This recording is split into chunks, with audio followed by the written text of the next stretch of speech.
ಅನುಕೂಲವಾಗಿ ತಮ್ಮ ಮುಖಾನ ಸರ್ಕಾರಕ್ಕೆ ತಿಳಿಸಬೇಕು ಅನ್ನುವಂತ ಸಲುವಾಗಿ ಚಳವಳಿ ಪತ್ರವನ್ನು ತಮಗೆ ಸಮರ್ಪಿಸಲಿಕ್ಕೆ ಜಿಲ್ಲಾ ಸಂಘಟನೆ ರಾಜ್ಯ ಸಂಘದ ನಿರ್ದೇಶನದಂತೆ ಇವತ್ತು ಆಗಮಿಸಿದೆ. ದಯಮಾಡಿ ತಾವು ಹಿಂಬಡ್ತಿ, ಇದು ನಮ್ಗೆ ಹಿಂಬಡ್ತಿ ಆಗಿದೆ ಸರ್. 1ರಿಂದ 7ಕ್ಕೆ ನೇಮಕ, 1ರಿಂದ 5ಕ್ಕೆ ಹಿಂಬಡ್ತಿಗಳಿದ್ದಾವೆ. ತಾವು ಹಿರಿಯ ಅಧಿಕಾರಿಗಳಿದ್ದೀರಿ, ಎಲ್ಲ ಇಲಾಖೆಗಳಲ್ಲೂ ಬಡ್ತಿ ನೀಡುವಂತ ಇದ್ರೂ ಪ್ರಾಥಮಿಕ ಶಾಲೆಯ ಶಿಕ್ಷಣ ಇಲಾಖೆಯಲ್ಲಿ ಹಿಂಬಡ್ತಿ ಅನ್ನುವಂಥದ್ದು ನಮಗೆ ಕರಾಳ ದಿನವನ್ನಾಗಿ ಮಾಡಿಟ್ಟಿದೆ ಸರ್. ದಯಮಾಡಿ ಈ 12ನೇ ತಾರೀಕು ನಾವೇನು ಕ್ರೀಡಾ ಪಾರ್ಕ್ನಲ್ಲಿ ಮುಷ್ಕರಕ್ಕೆ ಕರೆ ಕೊಟ್ಟಿದ್ದೇವೆ, ಆ ಕರೆಗೆ ಸರ್ಕಾರ ಮತ್ತು ಇಲಾಖೆ ನಮ್ಮ ಬೇಡಿಕೆಗಳನ್ನ ಈಡೇರಿಸದೇ ಇದ್ರೆ ನಾವು ಕ್ರೀಡಾ ಪಾರ್ಕ್ನಲ್ಲಿ 12ರಿಂದ ಮುಷ್ಕರವನ್ನು ಮಾಡ್ತೇವೆ. ನಂತರ ತರಗತಿಗಳಿಗೂ ಕೂಡ ಬಹಿಷ್ಕಾರ ಹಾಕಲಿಕ್ಕೆ ನಿರ್ಧಾರವನ್ನ ಮಾಡಿದ್ದೇವೆ.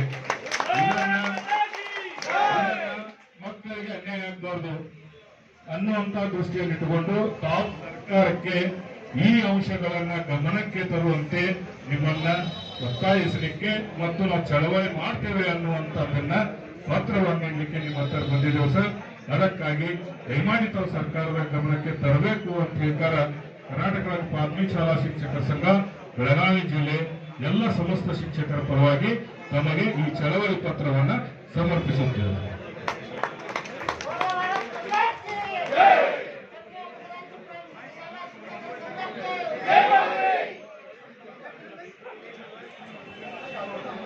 ಸಂದರ್ಭದಲ್ಲಿ ಆಯ್ತು, ಈಗ ವರ್ಗ ಹಂಚಿಕೆ ಸಂದರ್ಭದಲ್ಲಿ ತಾವು ಬಹಳಷ್ಟು ಗಮನಿಸಿದಿರಿ, ಚರ್ಚೆಯನ್ನು ಮಾಡಿದಿರಿ. ವಿಶೇಷವಾಗಿ 2016ರ ಪೂರ್ವದಲ್ಲಿ ನಾವು 1ರಿಂದ 7 ಮತ್ತು 8ನೇ ತರಗತಿಯ ಶಿಕ್ಷಕರಾಗಿ ಕಾರ್ಯವನ್ನ ಮಾಡಿದ್ದೇವೆ. ತಮಗಾದ ಗಮನದಲ್ಲಿದೆ.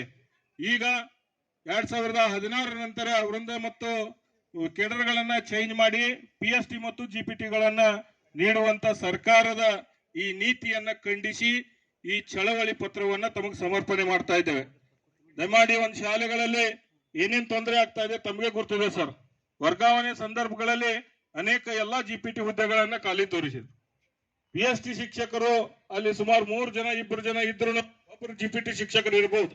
ಆ GPT ಶಿಕ್ಷಕರ ವಿರೋಧ ನೀತಿ ಅಂತಲ್ಲ, ಆದ್ರೆ ಬಹಳಷ್ಟು ಶಾಲೆಗಳಲ್ಲಿ ಶಿಕ್ಷಕರ ಕೊರತೆ ಎಲ್ಲಿಂದ ಆಗೈತೆ ಅಂದ್ರೆ GPT ವೇಕೆನ್ಸಿಯಿಂದ ಶಿಕ್ಷಕರ ಕೊರತೆಗಳಾಗಿದೆ. ಬಹಳಷ್ಟು ಸರ್ಕಾರಿ ಶಾಲೆಗಳನ್ನ